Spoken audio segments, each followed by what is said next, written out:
ಎಲ್ಲರಿಗೂ ನಮಸ್ತೆ. ಆರೋಗ್ಯ ದರ್ಪಣ ಕಾರ್ಯಕ್ರಮಕ್ಕೆ ಸ್ವಾಗತ. ನಾನು ನಿಮ್ಮ ವಿಜೆ ನಮಿತಾ ಶೆಟ್ಟಿ.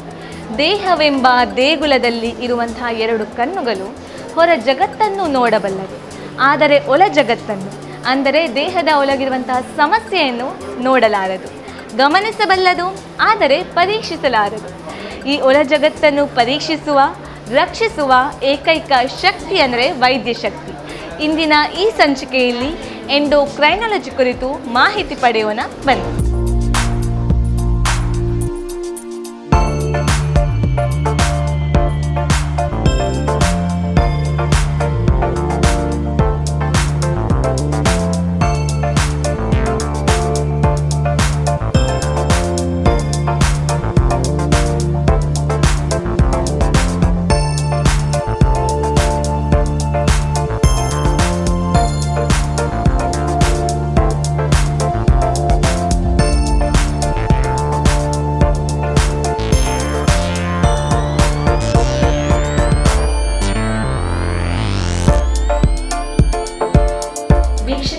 ಇಂದಿನ ಈ ಸಂಚಿಕೆಯಲ್ಲಿ ನಮ್ಮ ಜೊತೆಗಿದ್ದಾರೆ doctor Saurabha Bhat, department of endocrinology. ಅವರನ್ನು ಕಾರ್ಯಕ್ರಮಕ್ಕೆ ಸ್ವಾಗತಿಸೋಣ ಬನ್ನಿ.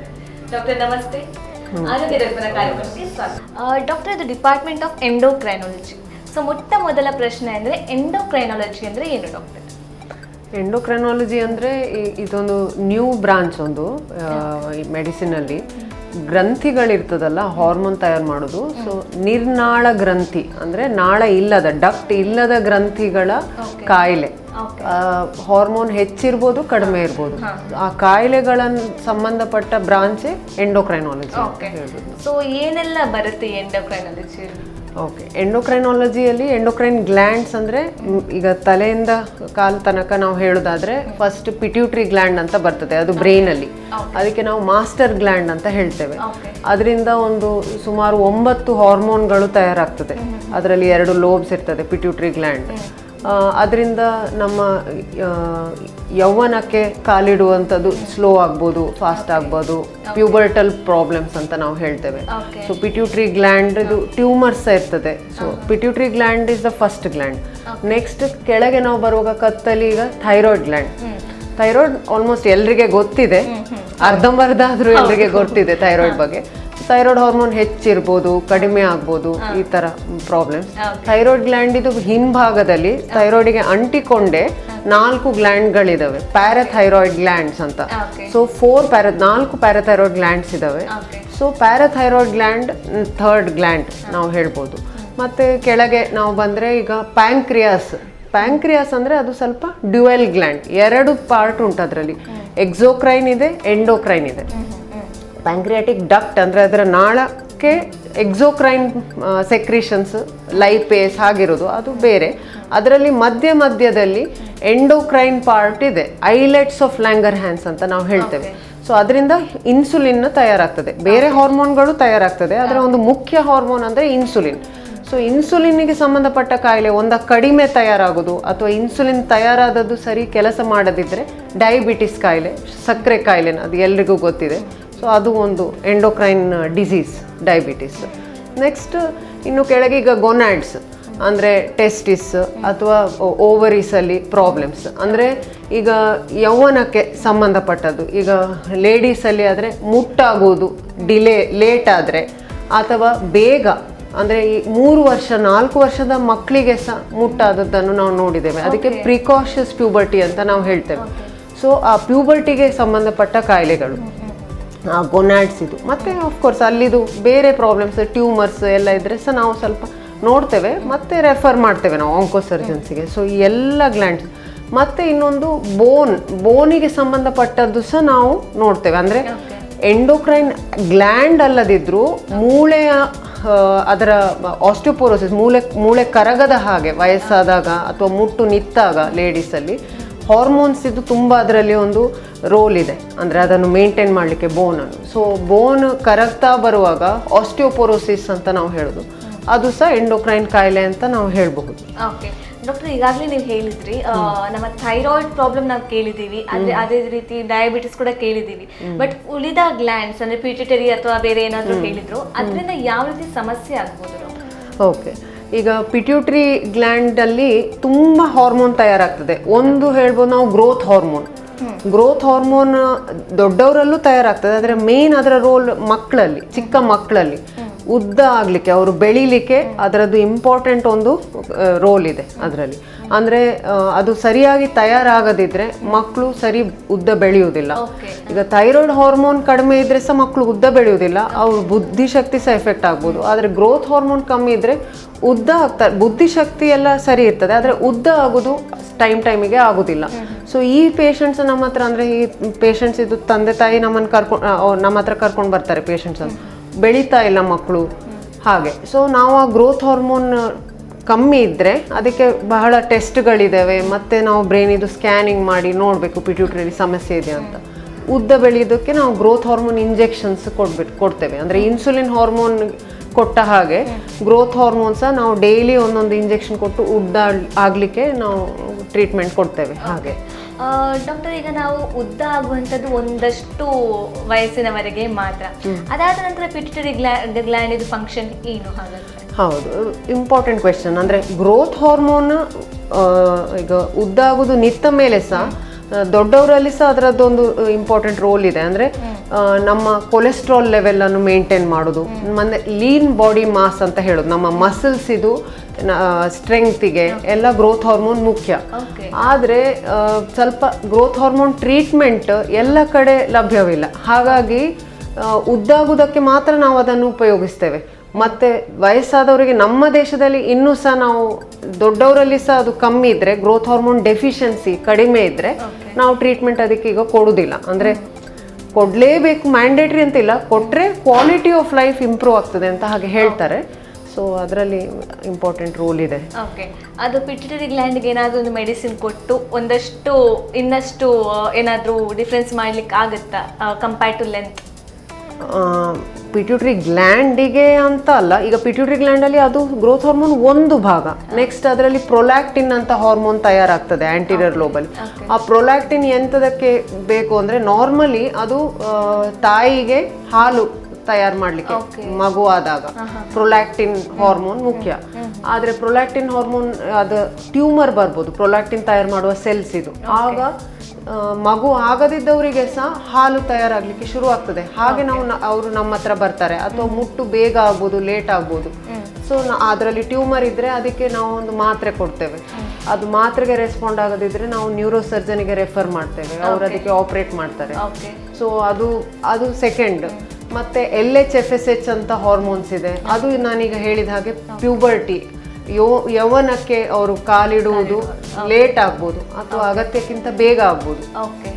ಸೊ ಅದಕ್ಕೆ ನಾವು ಅದರದ್ದೇ ಬೇರೆ treatment. So pituitary as a hole ನಾವು ಒಂದೇ ಟ್ರೀಟ್ಮೆಂಟ್ ಅಂತ ಕೊಡ್ಲಿಕ್ಕೆ ಆಗೋದಿಲ್ಲ. ಅಂದ್ರೆ ಅದರಿಂದ ಮಲ್ಟಿಪಲ್ ಫಂಕ್ಷನ್ಸ್ ಇದೆ.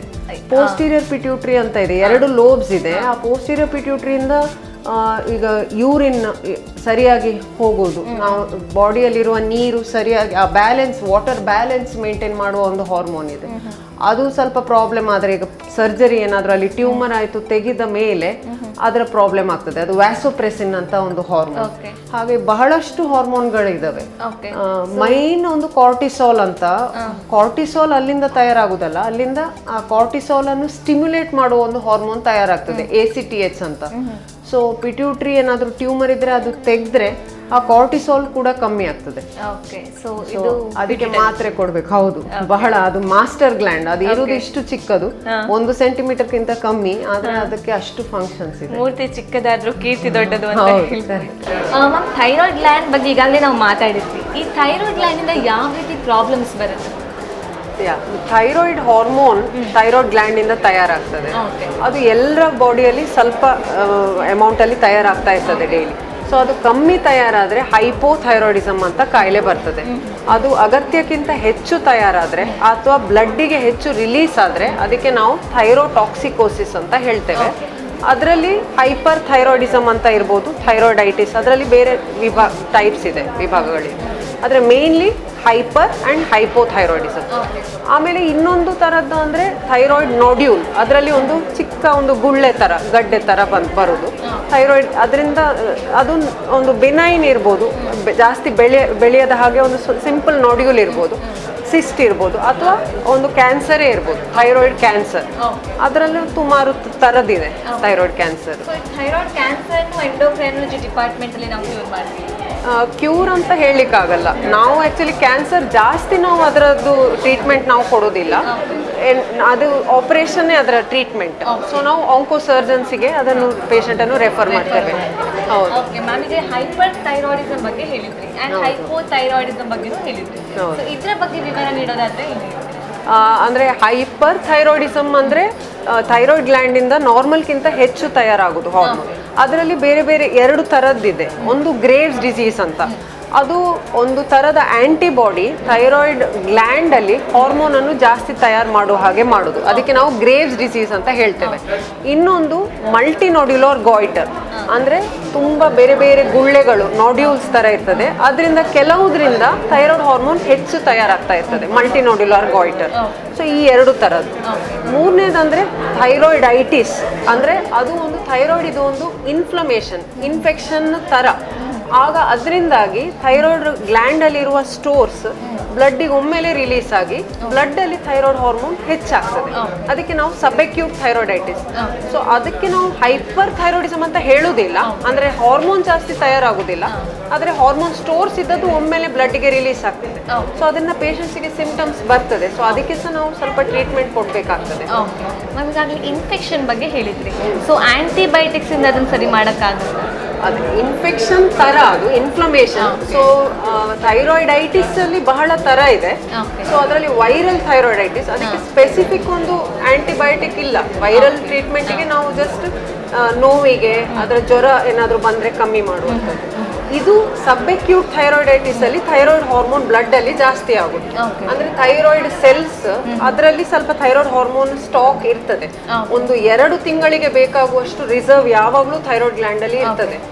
ಅದು ಒಂದು ನಮ್ಮ ನೇಚರ್, ಇದು ಪ್ರಕೃತಿಯ ಅದೊಂದು ವಿಚಿತ್ರವಾದ ಒಂದು ಇದು ಸೇಫ್ಟಿ ಮೆಕ್ಯಾನಿಸಮ್. ಅಂದ್ರೆ ಒಮ್ಮೆಲೆ ಯಾರದು ಥೈರಾಯ್ಡ್ ಹಾರ್ಮೋನ್ ಕಮ್ಮಿ ಆಗಬಾರ್ದು ಹಾಗೆ.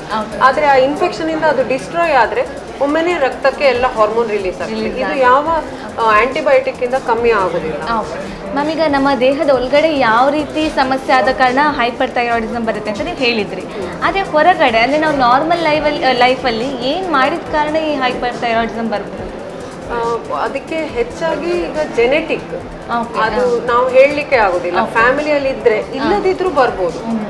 ಇನ್ನೊಂದು ಮಾಲಿಕ್ಯುಲರ್ ಮಿಮಿಕ್ರಿ ಅಂತ ನಾವು ಹೇಳ್ತೇವೆ, ಅಂದ್ರೆ ಈಗ ಆಟೋ ಇಮ್ಯೂನ್, ನಾನು ಆಗ ನಿಮ್ಗೆ ಹೇಳ್ತಾ ಇದ್ದೆ, ಆಟೋ ಇಮ್ಯೂನ್ ಕಾಯಿಲೆಗಳಲ್ಲಿ ಆಂಟಿಬಾಡಿ ಬರೀ ನಮ್ಮ ಆರ್ಗನ್ ಅನ್ನು ಹಾಳು ಮಾಡೋದು ಮಾತ್ರ ಅಲ್ಲ, ಅದರಿಂದ ಜಾಸ್ತಿ ಹಾರ್ಮೋನ್ ತಯಾರು ಮಾಡುವ ಹಾಗೆ ಸಹ ಆಗ್ಬೋದು. ಸೊ ಅದು ಬೇರೆ ಯಾವುದೋ ಇನ್ಫೆಕ್ಷನ್ ಬಂದು ಅದರ ವಿರುದ್ಧ ತಯಾರಾದ ಆಂಟಿಬಾಡಿ ಒಂದು ವೇಳೆ ಥೈರಾಯ್ಡ್ ಮೇಲೆ ಆಕ್ಟ್ ಆದ್ರೆ ಅದು ಜಾಸ್ತಿ ಹಾರ್ಮೋನ್ ತಯಾರಾಗ್ತದೆ.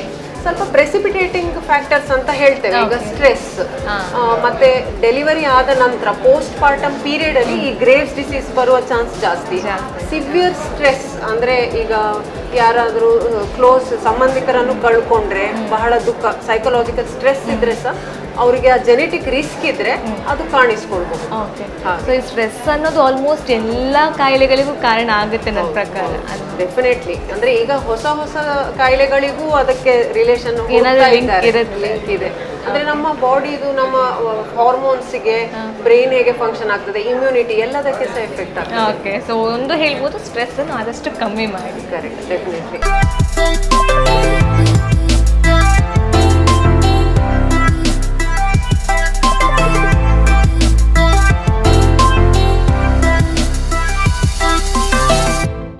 ಮ್ಯಾಮ್, ನೀವೀಗಾಗಲೇ ಹೇಳಿದ್ರಿ ಡಯಾಬಿಟೀಸ್ ಬಗ್ಗೆ. ಆಗ ನನಗೆ ಮನಸ್ಸಲ್ಲಿ ಮೂಡಿದಂಥ ಪ್ರಶ್ನೆ ಅಂದರೆ ಡಯಾಬಿಟೀಸ್ಗೂ ಎಂಡೋಕ್ರೈನಾಲಜಿಗೂ ಏನು ಕನೆಕ್ಷನ್ ಇದೆ ಅಂತ. ಸೊ ಇದರ ಕುರಿತು ಮಾಹಿತಿ ನೀಡೋದಾದರೆ?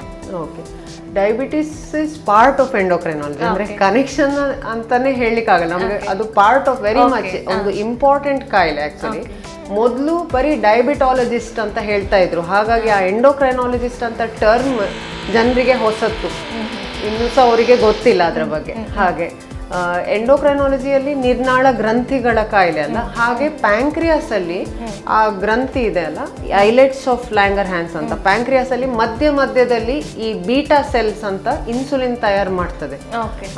ಅದು ಎಫೆಕ್ಟ್ ಆದ್ರೆ ಅದು ಜೆನೆಟಿಕ್ ಕಾರಣದಿಂದ ಆಗ್ಬೋದು, ಅಥವಾ ಕೆಲವರಿಗೆ ಡ್ರಿಂಕ್ಸ್ ಮಾಡಿ ಆಲ್ಕೋಹಾಲ್ ಇಂದಾಗಿ ಅದು ಡ್ಯಾಮೇಜ್ ಆಗ್ಬೋದು, ಬಹಳ ಕಾರಣದಿಂದ ಅದಾಗ್ತದೆ. ಆಗ ಹಾರ್ಮೋನ್ ಕಮ್ಮಿ ಆದರೆ ಅಥವಾ ಇನ್ಸುಲಿನ್ ರೆಸಿಸ್ಟೆನ್ಸ್ ಅಂದರೆ ಹಾರ್ಮೋನ್ ಸರಿಯಾಗಿ ಕೆಲಸ ಮಾಡದಿದ್ರೆ ಆ ಹಾರ್ಮೋನ್ ಶುಗರನ್ನು ಬೇರೆ ಬೇರೆ ಬಾಡಿ ಅಂಗಗಳ ಒಳಗೆ ಅದನ್ನು ಕಳಿಸ್ಲಿಕ್ಕೆ ಉಪಯೋಗ ಆಗ್ತದೆ ಆ ಇನ್ಸುಲಿನಿಂದ. ಅದು ಸರಿ ಕೆಲಸ ಮಾಡದಿದ್ರೆ ಸಹ ಡಯಾಬಿಟಿಸ್ ಬರ್ತದೆ. ಡಯಾಬಿಟಿಸ್ ಅಲ್ಲಿ ಹಲವಾರು ತರಗಳಿವೆ. ಸೊ ಎಂಡೋಕ್ರೈನ್ ಡಿಸೀಸ್ ಡಯಾಬಿಟಿಸ್ ಅಂದ್ರೆ ಅದಕ್ಕೆ ಅದು ಮೇನ್ ಪ್ರಾಬ್ಲಮ್ ಬರಕ್ಕೆ ಕಾರಣ ಪ್ಯಾಂಕ್ರಿಯಾಸ್ ಅಲ್ಲಿ ಆಗುವಂತ ಪ್ರಾಬ್ಲಮ್. ಪ್ಯಾಂಕ್ರಿಯಾಸ್ ಅಲ್ಲಿ ಆಗುವ ಹಾರ್ಮೋನ್ಸ್ ಬೇರೆ ಕಡೆ ಅಂಗಾಂಗಗಳಲ್ಲಿ ಸರಿ ವರ್ಕ್ ಆಗದಿದ್ರೆ ಸಹ, ಅಂದ್ರೆ ಪ್ಯಾಂಕ್ರಿಯಾಸ್ ಎಲ್ಲ ಸರಿ ಇದ್ರೆ ಸಹ ಅದು ವರ್ಕ್ ಆಗದಿದ್ರೆ ಸಹ ಹಾಗೆ ವೆರಿ ಮಚ್ ಎಂಡೋಕ್ರೈನಾಲಜಿ ಪ್ರಾಬ್ಲಮ್. ಹಾಗಾದ್ರೆ ಡಯಾಬಿಟಿಸ್ ಅಲ್ಲಿ ಯಾವುದೆಲ್ಲ ಟೈಪ್ಸ್ ಇದೆ ಮ್ಯಾಮ್? ಓಕೆ, ಡಯಾಬಿಟಿಸ್ ಅಲ್ಲಿ ಈಗ ಬೇರೆ ಬೇರೆ ಕ್ಲಾಸಿಫಿಕೇಶನ್ಸ್ ಅಂತ ನಾವು ಹೇಳ್ತೇವೆ. ಆದರೆ ಈಗ ಒಂದು ಕಾಮನ್ ಆಗಿ ನಮಗೆ ಕಂಡು ಬರುವಂಥದ್ದು ಟೈಪ್ 2 ಡಯಾಬಿಟಿಸ್. ಅಂದ್ರೆ ಅದು ಈಗ ವಯಸ್ಸಾದವರಲ್ಲಿ, ಈಗ ನಾವು ಸ್ವಲ್ಪ ಚಿಕ್ಕ ವಯಸ್ಸವರಲ್ಲಿ ನೋಡ್ತಾ ಇದ್ದೇವೆ ಟೈಪ್ 2 ಡಯಾಬಿಟಿಸ್. ಇದರಲ್ಲಿ ಪ್ಯಾಂಕ್ರಿಯಾಸ್ ಇಂದ ಸ್ವಲ್ಪ ಇನ್ಸುಲಿನ್ ತಯಾರಾಗ್ತದೆ, ಆದರೆ ಜಾಸ್ತಿ ಪ್ರಾಬ್ಲಮ್ ಎಂತ ಅಂದ್ರೆ ಇನ್ಸುಲಿನ್ ರೆಸಿಸ್ಟೆನ್ಸ್. ಅದು ಬೇರೆ ಬೇರೆ ಅಂಗಾಂಗಗಳಲ್ಲಿ ಅದು ಸರಿ ಕೆಲಸ ಮಾಡ್ತಾ ಇಲ್ಲ, ಅದರ ರಿಸೆಪ್ಟರ್ ಮೇಲೆ ಕೆಲಸ ಮಾಡ್ತಾ ಇಲ್ಲ. ಸೊ ಬಾಡಿಯಲ್ಲಿ ಇನ್ಸುಲಿನ್ ಸಹ ಕೂಡ ಇದೆ, ಅದು ಸರಿ ಕೆಲಸ ಮಾಡದ ಕಾರಣ ಶುಗರ್ ಹೈ ಅದು ಕಮ್ಮಿ ಆಗ್ತಾ ಇಲ್ಲ. ಅದು ಟೈಪ್ 2 ಡಯಾಬಿಟಿಸ್. ಇನ್ನೊಂದು ಟೈಪ್ 1 ಡಯಾಬಿಟಿಸ್ ಅಂತ ಇದೆ. ಅದರಲ್ಲಿ ಅದು ಯೂಶಲಿ ಚಿಕ್ಕ ಮಕ್ಕಳಲ್ಲಿ ಸ್ಟಾರ್ಟ್ ಆಗ್ತದೆ, ಅಂದ್ರೆ ಒಂದು ಸೆಕೆಂಡ್ ಡೆಕೇಡ್ ಅಂತ ನಾವು ಹೇಳ್ತೇವೆ. 10 ರಿಂದ 5 ವರ್ಷದಿಂದ ಸ್ಟಾರ್ಟ್ ಆಗ್ಬೋದು. ಹುಟ್ಟಿದ ಮಕ್ಕಳಲ್ಲಿ ಅದು ಯೂಶಲಿ ಶುರು ಆಗುದಿಲ್ಲ. ಅದರಲ್ಲಿ ಬೀಟಾ ಸೆಲ್ಸ್ ಪೂರ್ತಿ ಹಾಳಾಗಿ ಡ್ಯಾಮೇಜ್ ಆಗಿ ಹೋಗಿರ್ತದೆ. ಅದು ಹುಟ್ಟಿದಾಗ ಇರ್ತದೆ, ಮತ್ತೆ ಅದು ಆಂಟಿಬಾಡೀಸ್ ಇಂದ ಅದು ಡ್ಯಾಮೇಜ್ ಆಗ್ತಾ ಬರ್ತದೆ. ಸೊ ಒಂದು 5 ರಿಂದ 10 ವರ್ಷಕ್ಕಾಗುವಾಗ ಮಕ್ಕಳಿಗೆ ಈ ಕಾಯಿಲೆ ಕಾಣಿಸ್ಕೊಳ್ತದೆ. ಅದು ಟೈಪ್ 1 ಡಯಾಬಿಟಿಸ್. ನೀವು ಆಂಟಿಬಾಡೀಸ್ ಅಂತ ಹೇಳಿದ ಕಾರಣಕ್ಕೆ ಹೇಳ್ತೀನಿ. ಆಂಟಿಬಾಡೀಸ್ ಅಂದ್ರೆ ನಮ್ಮ ದೇಹ ಪ್ರೊಡ್ಯೂಸ್ ಮಾಡುವಂತದ್ದು. ನನ್ನ ಪ್ರಕಾರ ಏನಾದ್ರೂ ಒಂದು ಆಂಟಿಜೆನ್ಸ್ ಅಂತ ಹೊರಗಿನ ಏನಾದ್ರೂ ಅಂಶ ಬಂದ್ರೆ, ವೈರಸ್ ಆಗಿರ್ಬೋದು, ಬ್ಯಾಕ್ಟೀರಿಯಾ ಆಗಿರ್ಬೋದು. ಸೊ ಆಂಟಿಬಾಡೀಸ್ ನಮ್ಮ ದೇಹದಲ್ಲಿ ಉತ್ಪತ್ತಿ ಆಗುವಂತಹ ಆಂಟಿಬಾಡೀಸ್ ನಮ್ಗೆ ಎಫೆಕ್ಟ್ ಆಗುತ್ತಾ? ಹೌದು, ವೆರಿ ಗುಡ್ ಕ್ವೆಶ್ಚನ್. ಆಕ್ಚುಲಿ ಇದಕ್ಕೆ ನಾವು ಆಟೋ ಇಮ್ಯೂನ್ ಕಾಯಿಲೆ ಅಂತ ಹೇಳ್ತೇವೆ. ಆಟೋ ಅಂದ್ರೆ ನಾವೇ, ಸೆಲ್ಫ್. ಸೊ ಇಮ್ಯೂನ್, ಸೊ ನಮ್ಮ ಬಾಡಿಯಲ್ಲೇ ತಯಾರಾಗುವಂತ ಆಂಟಿಬಾಡೀಸ್ ನಮ್ಮ ಅಂಗಾಂಗಗಳನ್ನೇ ಡ್ಯಾಮೇಜ್ ಮಾಡೋದು. ಸೊ ಅದು ಬಹಳ ಬೇರೆ ಬೇರೆ ಆರ್ಗನ್ಸ್ ಅನ್ನ ಎಫೆಕ್ಟ್ ಮಾಡ್ಬೋದು ಆಕ್ಚುಲಿ ಆಟೋ ಇಮ್ಯೂನ್ ಕಾಯಿಲೆ. ಈಗ ಥೈರಾಯ್ಡ್ ಅಲ್ಲಿ ಆಟೋ ಇಮ್ಯೂನ್ ಥೈರಾಯ್ಡೈಟಿಸ್ ಅಂತ ಆಗ್ತದೆ. ಥೈರಾಯ್ಡ್ ಸೆಲ್ಸ್ ಅನ್ನೇ ಅದು ಡ್ಯಾಮೇಜ್ ಮಾಡೋದು. ಅದಕ್ಕೆ ಥಿಯರಿಗಳು ಬಹಳಷ್ಟಿವೆ. ಆದರೆ ಈಗ ಒಂದು ಎಕ್ಸಾಂಪಲ್, ಒಂದು ಸಣ್ಣ ಉದಾಹರಣೆ ಕೊಡೋದಾದ್ರೆ, ಒಂದು ವೈರಸ್ ಈಗ ಒಂದು ಇನ್ಫೆಕ್ಷನ್ ಬಂತು ಅಂದ್ರೆ ಅದರ ವಿರುದ್ಧ ಒಂದು ಆಂಟಿಬಾಡಿ ತಯಾರಾದ್ರೆ ಅದನ್ನು ಡಿಸ್ಟ್ರಾಯ್ ಮಾಡಲಿಕ್ಕೆ ಆ ವೈರಸ್ಸಿಗೂ ನಮ್ಮ ಶರೀರದಲ್ಲಿರುವ ಸೆಲ್ಸಿಗೂ ಒಂದು ಸಿಮಿಲರ್ ಇದ್ರೆ ಎರಡು ಸಹ, ಆ ಆಂಟಿಬಾಡಿ ಇದು ವೈರಸ್ ಅಂತ ಎಣಿಸಿ ಇದನ್ನು ಹಾಳು ಮಾಡ್ತಾರೆ. ಅದು ತುಂಬಾ ಸಿಂಪಲ್ ಆಗಿ ಹೇಳೋದಾದ್ರೆ. ಆದ್ರೆ ಹೀಗೆ ಬಹಳ ಆಟೋ ಇಮ್ಯೂನ್ ಕಾಯಿಲೆ. ಈ ಟೈಪ್ 1 ಡಯಾಬಿಟಿಸ್ ಒಂದು ಆಟೋ ಇಮ್ಯೂನ್ ಕಾಯಿಲೆ. ಸೊ ಡಯಾಬಿಟಿಸ್ ಅಲ್ಲೂ ಆಟೋ ಇಮ್ಯುನಿಟಿ ವೆರಿ ಮಚ್. ಅದರಲ್ಲಿ ಲಾಡಾ ಅಂತ ಸಹ ಇನ್ನೊಂದು ತರ ಡಯಾಬಿಟಿಸ್ ಬರ್ತದೆ, latent auto immune diabetes of the adult ಅಂತ. ಒಂಥರ ಟೈಪ್ 1 ಡಯಾಬಿಟಿಸ್ ಹಾಗೆ, ಆದ್ರೆ 25 ರಿಂದ 30 ವರ್ಷದ ನಂತರ ದೊಡ್ಡವರಲ್ಲಿ ಹಾಗೆ ಈ ಕಾಯಿಲೆ ಬರ್ತದೆ. ಇದು ಸಹ ಸಿಮಿಲರ್ ಟೈಪ್ 1 ಡಯಾಬಿಟಿಸ್ ಹಾಗೆ, ಆದ್ರೆ ದೊಡ್ಡವರಲ್ಲಿ ಅವರು ಕಂಪ್ಲೀಟ್ಲಿ ಇನ್ಸುಲಿನ್ ಡಿಪೆಂಡೆಂಟ್, ಅಂದ್ರೆ ಇನ್ಸುಲಿನ್ ಅವರಿಗೆ ಬೇಕೇ ಬೇಕು. ಇನ್ಸುಲಿನ್ ಇಲ್ಲದೇನೂ ನಾವು ಡಯಾಬಿಟಿಸ್ ಕಂಟ್ರೋಲ್ ಮಾಡಬಹುದಾ ಮ್ಯಾಮ್? ಹಾಗಾದ್ರೆ ಮಾಡಬಹುದು. ಸ್ಟಾರ್ಟಿಂಗ್ ಸ್ಟೇಜ್ ಅಲ್ಲಿ ಡೆಫಿನೆಟ್ಲಿ ಮಾಡಬಹುದು. ಈಗ ಟೈಪ್ 2 ಡಯಾಬಿಟಿಸ್ ಅಲ್ಲಿ ಮಾಡಬಹುದು. ಈ ಲಾಡಾ ಮತ್ತೆ ಈ ಟೈಪ್ 1 ಡಯಾಬಿಟಿಸ್ ಅಲ್ಲಿ ಆಗುದಿಲ್ಲ, ಇನ್ಸುಲಿನ್ ಬೇಕೇ ಬೇಕು. ಟೈಪ್ 2 ಡಯಾಬಿಟಿಸ್ ಯಾವ ರೀತಿ ಮಾಡಬಹುದು? ಟೈಪ್ 2 ಅಲ್ಲಿ ಟೈಪ್ 2 ಅಲ್ಲಿ ಈಗ ಸ್ಟಾರ್ಟಿಂಗ್ ಸ್ಟೇಜ್ ಅಲ್ಲಿ ನಾವು 1 ಮಾತ್ರೆ ಅಥವಾ ಹೆಚ್ಚಂದ್ರೆ 2 ಮಾತ್ರೆ ಸ್ಟಾರ್ಟ್ ಮಾಡ್ತೇವೆ. ಆದ್ರೆ ಪೇಷಂಟ್ ಬರುವಾಗ ಒಂದು 500-600 ಹಾಗೆ ಶುಗರ್ ಹಿಡ್ಕೊಂಡು ಬರ್ತಾರೆ, ಆಗ ಮಾತ್ರೆ ಸರಿ ಕೆಲಸ ಮಾಡುದಿಲ್ಲ. ಸೊ ನಾವು ಸ್ಟಾರ್ಟಿಂಗ್ ಅಲ್ಲಿ ಸ್ವಲ್ಪ ಇನ್ಸುಲಿನ್ ಕೊಟ್ಟು ಶುಗರ್ ಅನ್ನು ಕಮ್ಮಿ ಮಾಡಿ ಮತ್ತೆ ಅವರ ಬಾಡಿಯಲ್ಲಿರುವ ಬೀಟಾ ಸೆಲ್ ಸರಿ ಕೆಲಸ ಮಾಡ್ಲಿಕ್ಕೆ ಸ್ಟಾರ್ಟ್ ಮಾಡ್ತದೆ. ಸೊ ನಾವು ಆಗ ಟ್ಯಾಬ್ಲೆಟ್ಸ್ ಕೊಡ್ತೇವೆ ಅವರಿಗೆ. ಸೊ ಟ್ಯಾಬ್ಲೆಟ್ಸ್ ಬಹಳ ತರಹದ ಟ್ಯಾಬ್ಲೆಟ್ಸ್ ಇರ್ತದೆ, ಬೇರೆ ಬೇರೆ ರೀತಿ ಕೆಲಸ ಮಾಡುವ ಟ್ಯಾಬ್ಲೆಟ್. ಈಗ ಒಂದು ಟ್ಯಾಬ್ಲೆಟ್ ಇನ್ಸುಲಿನ್ ಅನ್ನು ಸ್ವಲ್ಪ ಜಾಸ್ತಿ ರಿಲೀಸ್ ಮಾಡುವ ಹಾಗೆ ಕೆಲಸ ಮಾಡ್ತದೆ. ಈಗ ಡಯಾಬಿಟಿಸ್ ಅಲ್ಲಿ ಇನ್ಸುಲಿನ್ ಕಡಿಮೆ ತಯಾರಾಗ್ತದೆ ಕೆಲವರಿಗೆ, ತಯಾರಾದದ್ದು ಸರಿ ವರ್ಕ್ ಆಗೋದಿಲ್ಲ. ಸೊ ಅದು ಸರಿ ವರ್ಕ್ ಮಾಡ್ಲಿಕ್ಕೆ ಇನ್ಸುಲಿನ್ ರೆಸಿಸ್ಟೆನ್ಸ್ ಅನ್ನು ಕಮ್ಮಿ ಮಾಡುವಂತ ಮಾತ್ರೆ ಇದೆ, ಇನ್ಸುಲಿನ್ ಜಾಸ್ತಿ ರಿಲೀಸ್ ಮಾಡುವಂತ ಮಾತ್ರೆ ಇದೆ. ಈಗ ಒಂದು SGLT2 ಇನ್ಹಿಬಿಟರ್ ಅಂತ ಈಗ ಹೊಸ ತರದ ಮಾತ್ರೆ ಒಂದು ಬಂದಿದೆ. ಹೊಸತಂದ್ರೆ ಈಗ ಒಂದು 5 ವರ್ಷ ಆಗಿರ್ಬೋದು ಅಷ್ಟೇ. ಆ ಮಾತ್ರೆ ಯೂರಿನ್ ಅಲ್ಲಿ ಶುಗರ್ ಅನ್ನು ಹೋಗಿಸುವ ಹಾಗೆ ಮಾಡಿ ಶುಗರ್ ಅನ್ನು ಕಮ್ಮಿ ಮಾಡ್ತದೆ. ಅದು ಇನ್ನೊಂದು ತರ. ಇನ್ನೊಂದಲ್ಲಿ ನಮ್ಮ ಕರುಳಲ್ಲಿ ಸಕ್ಕರೆಯನ್ನು ಹೀರಿಕೊಳ್ಳುವುದು ಕಮ್ಮಿ ಮಾಡ್ತದೆ, ಎಬ್ಸಾರ್ಪ್ಷನ್ ಅನ್ನು, ಶುಗರ್ ಎಬ್ಸಾರ್ಬ್ ಮಾಡೋದನ್ನು ಕಮ್ಮಿ ಮಾಡುದು. ಇದು ಯೋಚನೆ ಮಾಡಿದ್ರೆ ನಮ್ಗೆ ಅಂದ್ರೆ ಬಹಳ ಇಫೆಕ್ಟಿವ್ ಇರ್ಬೋದು ಅಂತ. ಅಷ್ಟು ಎಲ್ಲ ಸಹ ಇಫೆಕ್ಟಿವ್ ಅಂದ್ರೆ ಇರುವುದಿಲ್ಲ. ಸ್ಟಾರ್ಟಿಂಗ್ ಅಲ್ಲಿ ಇರ್ತದೆ, ಫಸ್ಟ್ ಒಂದು ಮಾತ್ರೆ ವರ್ಕ್ ಆಗ್ತದೆ, ನೆಕ್ಸ್ಟ್ ಇನ್ನೊಂದು ಹಾಕ್ಬೇಕಾಗ್ಬೋದು, ನೆಕ್ಸ್ಟ್ ಇನ್ನೊಂದು. ಯಾಕಂದ್ರೆ ಡಯಾಬಿಟಿಸ್ ಪ್ರೋಗ್ರೆಸಿವ್ ಕಾಯಿಲೆ, ಮುಂದುವರಿತಾ ಹೋಗ್ತದೆ. ಸ್ಟಾರ್ಟಿಂಗ್ ಸ್ಟೇಜಲ್ಲಿ ಸ್ವಲ್ಪ ಸೆಲ್ಸ್ ಇರ್ತದೆ ಡಯಾಬಿಟಿಸ್. ಬರ್ತಾ ಬರ್ತಾ ಬರ್ತಾ ಆ ಸೆಲ್ಸ್, ಇನ್ಸುಲಿನ್ ತಯಾರು ಮಾಡುವ ಬೀಟಾ ಸೆಲ್ಸ್ ಪ್ಯಾಂಕ್ರಿಯಾಸ್ ಅಲ್ಲಿ ಕಮ್ಮಿ ಕಮ್ಮಿ ಕಮ್ಮಿ ಕಮ್ಮಿ ಆಗ್ತಾ ಬರ್ತದೆ. ಟೈಪ್ 2 ಅಲ್ಲಿ ಕೂಡ. ಸೊ ಇವೆಂಚುಲಿ ಅಂದ್ರೆ ಲಾಸ್ಟ್ ಅಲ್ಲಿ ಟೈಪ್ 2 ಡಯಾಬಿಟಿಸ್ ಟೈಪ್ 1 ಹಾಗೆ ಆಗ್ತದೆ ಒಂದಷ್ಟು ವರ್ಷ ಆದ್ಮೇಲೆ. ಹಾಗಾಗಿ ಇನ್ಸುಲಿನ್ ಬೇಕಾಗ್ತದೆ ತುಂಬಾ ಪೇಷಂಟ್ಸ್ ಅಡ್ವಾನ್ಸ್ ಸ್ಟೇಜ್ ಅಲ್ಲಿ. ಹಾಗಾದ್ರೆ ಈ ಟೈಪ್ 2 ಅಥವಾ ಟೈಪ್ 1 ಏನಿದೆ ಅದನ್ನು ಕಂಪ್ಲೀಟ್ ಆಗಿ ಕ್ಯೂರ್ ಮಾಡುವಂತಹ ಚಾನ್ಸಸ್ ಇಲ್ವಾ? ಈಗ ಅಂದ್ರೆ ಟೈಪ್ 2 ಡಯಾಬಿಟಿಸ್ ಅಲ್ಲಿ ಕ್ಯೂರ್ ಅಂತ ನಾವು ರೆಮಿಷನ್ ಅಂತ ಹೇಳ್ತೇವೆ. ಅದೀಗ ನ್ಯೂ ಕಾನ್ಸೆಪ್ಟ್ ಆಗಿ ಇತ್ತೀಚೆಗೆ ಬಂದಿರೋ ಕಾನ್ಸೆಪ್ಟ್. ಅಂದ್ರೆ low calorie diet, very low calorie diet, ಈಗ 600-800 ಕ್ಯಾಲೋರಿ ಡಯಟ್ ಕೊಟ್ಟು ಸ್ಟಾರ್ಟಿಂಗ್ ಸ್ಟೇಜ್ ಅಲ್ಲಿ ಡಯಾಬಿಟಿಸ್ ಅನ್ನು ಹೋಗಲಾಡಿಸಬಹುದು. ಹಾಗೆ ಅಂದ್ರೆ ಒಂದು 10% ವೆಯ್ಟ್ ಲಾಸ್ ಮಾಡಿದ್ರೆ, ವೆಯ್ಟ್ ಕಡಿಮೆ ಮಾಡಿದ್ರೆ ಡಯಾಬಿಟಿಸ್ ಅನ್ನು ಹೋಗಿಸಬಹುದು ಅಂತ. ಆದ್ರೆ ಅದು ಇದು 3-4 ವರ್ಷದಲ್ಲಿ ಮಾತ್ರ ಸಾಧ್ಯ. ಆಮೇಲೆ ಆಗುದಿಲ್ಲ. ಒಮ್ಮೆ ಅದು ಡ್ಯಾಮೇಜ್ ಸ್ಟಾರ್ಟ್ ಆದ್ಮೇಲೆ ಯಾವಾಗಲೂ ಆಗುದಿಲ್ಲ. ಬಟ್ ಟೈಪ್ 1 ಡಯಾಬಿಟಿಸ್ ಸದ್ಯಕ್ಕಂತೂ ಕ್ಯೂರ್ ಇಲ್ಲ. ಅದಕ್ಕೆ ಏನು ಕ್ಯೂರ್ ಇಲ್ವಾ ಮ್ಯಾಮ್? ಅಂದ್ರೆ ಕಂಟ್ರೋಲ್ ಮಾಡುವಂತ ಕ್ಯೂರು ಇಲ್ವಾ?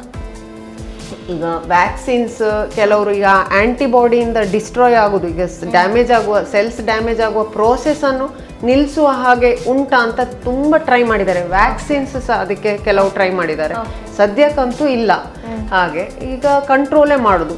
ಓನ್ಲಿ ಥಿಂಗ್ ಟ್ರೀಟ್ಮೆಂಟ್ ಕ್ವಾಲಿಟಿ ಸ್ವಲ್ಪ. ಈಗ 4 ಸತಿ ಇಂಜೆಕ್ಷನ್ ಚುಚ್ಚಬೇಕು. ಚಿಕ್ಕ ಚಿಕ್ಕ ಮಕ್ಕಳು, ಅವರ ಶಾಲೆಗೆ ಇನ್ಸುಲಿನ್ ಪೆನ್ ತಕೊಂಡು ಹೋಗಿ ನಾವು ಟ್ರೀಟ್ ಮಾಡ್ತೇವೆ, ಅವರಿಗೆ ಟ್ರೈನ್ ಮಾಡ್ತೇವೆ, ಹೇಳಿಕೊಡ್ತೇವೆ, ಟೀಚರ್ಸಿಗೆ ಹೇಳ್ತೇವೆ ಹಾಗೆ. ಆದರೆ ಈಗ ಇನ್ಸುಲಿನ್ ಪಂಪ್ ಅಂತ ಬರ್ತಾ ಉಂಟು. ಬಟ್ ಅದು ಔಟ್ ಆಫ್ ರೀಚ್. ಈಗ ಜನರಲ್ ಪಾಪ್ಯುಲೇಷನ್ನಿಗೆ 1-5 ಲಕ್ಷದವರೆಗೆ ಆ ಪಂಪಿಗೆ ಫಸ್ಟ್ ಇನ್ವೆಸ್ಟ್ಮೆಂಟ್, ಮತ್ತೆ ರೆಕರಿಂಗ್ ಕಾಸ್ಟ್ ಅಂತ ಮತ್ತೆ ಇರ್ತದೆ. ಸೊ ಅದು ಇನ್ನೂ ಎಲ್ರಿಗೆ ಲಭ್ಯವಿಲ್ಲ.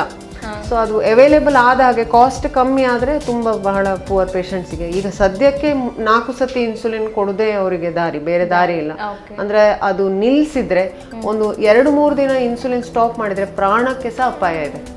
ಡಯಾಬಿಟಿಕ್ ಕೀಟೋಸಿಡೋಸಿಸ್ ಅಂತ ಆಗ್ತದೆ, ಸೀರಿಯಸ್ ಆಗ್ತಾರೆ ತುಂಬಾ ಮಕ್ಕಳು. ಇನ್ಸುಲಿನ್ ನಮ್ಮ ಎಲ್ಲ ಶರೀರದಲ್ಲಿ ಯಾವಾಗ್ಲೂ ಇರ್ತದೆ, ಯಾವಾಗ್ಲೂ ತಯಾರಾಗ್ತಾ ಇರ್ತದೆ. ಅದು ಬಹಳ ಮುಖ್ಯ. ಈ ಟೈಪ್ 1 ಡಯಾಬಿಟಿಸ್ ನ ನಿಯಂತ್ರಿಸೋದು ಹೇಗೆ? ಅಂದ್ರೆ ಬಾರದ ಹಾಗೆ ಪ್ರಿವೆಂಟಿವ್ ಮೆಷರ್ಸ್ ಹೇಗೆ? ಆಕ್ಚುಲಿ ಟೈಪ್ 1 ಡಯಾಬಿಟಿಸ್ಗೆ ಪ್ರಿವೆನ್ಷನ್ ಅಂತ ಸದ್ಯಕ್ಕೆ ಇಲ್ವೇ ಇಲ್ಲ. ಅರ್ಲಿ ಸ್ಟೇಜ್ ಅಲ್ಲಿ ನಾವು ಬರ್ಬಹುದಾ ಇಲ್ವಾ ಅಂತ ಅವರ ಅಕ್ಕ ತಂಗಿಯಂದ್ರಿಗೆ ನೋಡಬಹುದಷ್ಟೇ, ಬರ್ಬೋದಾ ಇಲ್ವಾ ಅಂತ. ಅಂದ್ರೆ ಆಂಟಿಬಾಡೀಸ್ ಅಂತ ಒಂದು ಟೆಸ್ಟ್ ಮಾಡ್ಬೋದು, ಗ್ಯಾಡ್ ಆಂಟಿಬಾಡಿ. ಅದು ಚೆಕ್ ಮಾಡಿ ಅವ್ರಿಗೆ ಬರುವ ಸಾಧ್ಯತೆ ಇದೆಯಾ ಅಂತ ನೋಡ್ಬೋದು ಅಷ್ಟೇ. ಅದು ಬಾರದ ಹಾಗೆ ಈಗಂತೂ ಎಂತ ಸಹ ಇಲ್ಲ. ಅಂದ್ರೆ ಅವರು ಈಗ ವೆಯ್ಟ್ ಲಾಸ್ ಎಲ್ಲ ಮಾಡುವ ಹಾಗೆ, ಅವರು ಸಣ್ಣವೇ ಇರ್ತಾರೆ, ಹೆಚ್ಚಿನವರು ಸಪುರ ಇರ್ತಾರೆ, ಅವರಿಗೆ ಅದೆಲ್ಲ ಯೂಸೇ ಆಗೋದಿಲ್ಲ. ಯಾಕಂದ್ರೆ ಅವರ ಬಾಡಿಯಲ್ಲಿ ಇನ್ಸುಲಿನ್ನೇ ಇಲ್ಲ. ಓನ್ಲಿ ಥಿಂಗ್ ಈಗ ತುಂಬಾ ಅಡ್ವಾನ್ಸ್ಡ್ ಸ್ಟೇಜ್ ಅಲ್ಲಿ ಕೆಲವರು ಈಗ ಡಯಾಬಿಟಿಸ್ ಇಂದ ಕಿಡ್ನಿ ತೊಂದರೆ ಎಲ್ಲ ಆದ ಟೈಪ್ 1 ಡಯಾಬಿಟಿಕ್ಸಿಗೆ ಪ್ಯಾಂಕ್ರಿಯಾಟಿಕ್ ಟ್ರಾನ್ಸ್ಪ್ಲಾಂಟ್ ಅಂತ ಮಾಡ್ತಾರೆ, ಟ್ರಾನ್ಸ್ಪ್ಲಾಂಟೇಶನ್. ಬಟ್ ಅದು ಎಲ್ಲ ಕಡೆ ಮಾಡೋದಿಲ್ಲ, ಎಲ್ರಿಗೆ ಅದು ಅವೈಲೇಬಿಲಿಟಿ ಇಲ್ಲ, ಕಾಸ್ಟ್ ಫ್ಯಾಕ್ಟರ್, ರಿಸ್ಕ್ ಇದೆ. ಟ್ರಾನ್ಸ್ಪ್ಲಾಂಟೇಶನ್ ಮಾಡಿದ್ರೆ ಮತ್ತೆ ಏನು ಮಾಡುವಂತ ಅಗತ್ಯ ಇಲ್ಲ, ಮೆಡಿಕೇಶನ್. ಅದೇ, ಅದು ಬೇರೆ ಹಲವಾರು ಪ್ರಾಬ್ಲಮ್ಸ್ ಬರ್ತದೆ. ಟ್ರಾನ್ಸ್ಪ್ಲಾಂಟ್ ಮಾಡಿದ ಕೂಡಲೇ ಎಂತ ಆಗ್ತದೆ, ಬಾಡಿ ಹೊಸ ಆರ್ಗನ್ ಅನ್ನು ರಿಜೆಕ್ಟ್ ಮಾಡಬಾರ್ದು. ಹಾಗಾಗಿ ಅದಕ್ಕೆ ಇಮ್ಯುನೋ ಸಪ್ರೆಷನ್ ಅಂದ್ರೆ ಇಮ್ಯುನಿಟಿಯನ್ನು ಕಮ್ಮಿ ಮಾಡುವ ಔಷಧಿ ಕೊಡಬೇಕು. ಅದರಿಂದ ಬೇರೆ ಇನ್ಫೆಕ್ಷನ್ ಬರ್ತದೆ, ಅವರ ಬೆಳವಣಿಗೆ ಎಫೆಕ್ಟ್ ಆಗ್ತದೆ ಮಕ್ಕಳದ್ದು. ಕ್ವಾಲಿಟಿ ಆಫ್ ಲೈಫ್ ಅಷ್ಟು ಒಳ್ಳೇದಿಲ್ಲ, ಅಂದ್ರೆ ಅಷ್ಟು ಸುಲಭ ಇಲ್ಲ ಅದು, ಹಾಗೆ ನೆನೆಸಿದಷ್ಟು ಸುಲಭ ಇಲ್ಲ. ಓಕೆ ಮ್ಯಾಮ್, ಡಯಾಬಿಟಿಸ್ ಬಗ್ಗೆ ನಾವೀಗಾಗಲೇ ಮಾತಾಡಿದ್ವಿ. ಆದ್ರೆ ಜೆಸ್ಟೇಷನಲ್ ಡಯಾಬಿಟಿಸ್ ಅಂದ್ರೆ ಏನು? ಓಕೆ, ಜೆಸ್ಟೇಷನಲ್ ಡಯಾಬಿಟಿಸ್ ಅಂದರೆ ಈಗ ಪ್ರೆಗ್ನೆನ್ಸಿ ಡಯಾಬಿಟಿಸ್, ಓಕೆ ಬಸ್ರಿ ಅವರಲ್ಲಿ ಬರುವಂಥ ಡಯಾಬಿಟಿಸ್. ಅದರಲ್ಲಿ ಈಗ ಪ್ರೀ ಜೆಸ್ಟೇಷನಲ್ ಅಂದರೆ ಒಂದು ಮಹಿಳೆಗೆ ಆಲ್ರೆಡಿ ಮೊದಲೇ ಡಯಾಬಿಟಿಸ್ ಇದ್ದರೆ ಅವರು ಬಸ್ರಿ ಆದಾಗ ಆ ಡಯಾಬಿಟಿಸನ್ನು ನಾವು ಕಂಟ್ರೋಲ್ ಮಾಡುವಂಥದ್ದು, ಅದು ಪ್ರೀ ಜೆಸ್ಟೇಷನಲ್. ಜೆಸ್ಟೇಷನಲ್ ಡಯಾಬಿಟಿಸ್ ಅಂದರೆ ಒಂದು 4 ತಿಂಗಳು 5 ತಿಂಗಳು ಅವರು ಬಸ್ರಿ ಆದಾಗ ಶುಗರ್ ಟೆಸ್ಟ್ ಎಲ್ರಿಗೆ ಈಗ ಮಾಡಿಸ್ತೇವೆ ನಾವು ಆ್ಯಕ್ಚುಲಿ. ಅದರಲ್ಲಿ ಶುಗರ್ ಕಂಡು ಬರುವಂಥದ್ದು ಅದು ಪ್ಲಾಸೆಂಟಾ ಇರ್ತದೆ ಈಗ ಗರ್ಭಕೋಶದಲ್ಲಿ, ಮಗು ಮತ್ತು ತಾಯಿಗೆ ಕನೆಕ್ಷನ್ ಅದು ಪ್ಲಾಸೆಂಟಾ. ಅದರಿಂದ ಕೆಲವು ಹಾರ್ಮೋನ್ಸ್ ತಯಾರಾಗ್ತದೆ, ಮಗುವಿನ ಬೆಳವಣಿಗೆಗಾಗಿಯೇ ಅದು ತಯಾರಾಗೋದು. ಅದರಲ್ಲಿ ಆ ಹಾರ್ಮೋನ್ಸಿಂದಾಗಿ ಶುಗರ್ ಜಾಸ್ತಿ ಆಗ್ತದೆ. ಅದಕ್ಕೆ ಪ್ರೆಗ್ನೆನ್ಸಿ ಇಸ್ ಅ ಡಯಾಬಿಟೋಜೆನಿಕ್ ಸ್ಟೇಟ್ ಅಂತ ನಾವು ಹೇಳ್ತೇವೆ. ಪ್ರೆಗ್ನೆನ್ಸಿಯಲ್ಲಿ ಶುಗರ್ ಜಾಸ್ತಿ ಆಗುವ ಸಾಧ್ಯತೆ ಇದೆ.